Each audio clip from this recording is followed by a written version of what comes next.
Le président de la République par intérim a reçu les lettres de créance de 3 ambassadeurs. Il s'agit de ceux du Nigeria, du Canada et de la Grande-Bretagne. Mariam Sagara nous présente ces nouveaux diplomates fraîchement accrédités dans notre pays.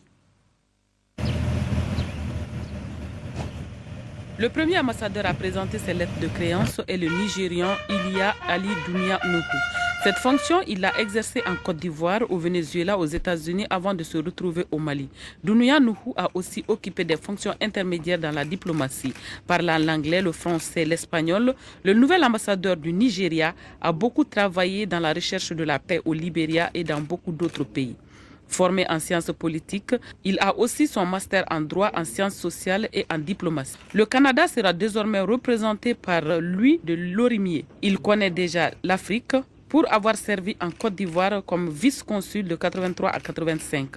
Il s'est ensuite envolé pour la France comme conseiller à l'ambassade. De là, il va en Corée, puis au Liban quelques années après et se retrouve au Luxembourg et en Belgique. Celui qui succède à Virginie Saint-Louis est un journaliste qui a travaillé au Journal de Montréal pendant 10 ans comme directeur des programmes.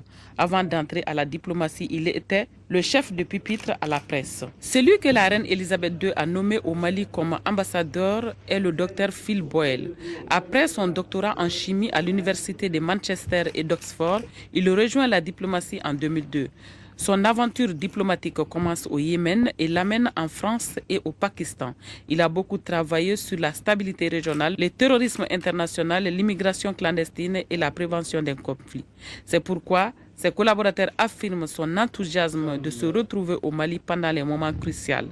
Impatient de prendre fonction, le Dr Phil Boyle demande à résider au Mali pour s'occuper du Mali à partir de Bamako. Jusque-là, l'ambassadeur de la Grande-Bretagne au Mali résidait à Dakar.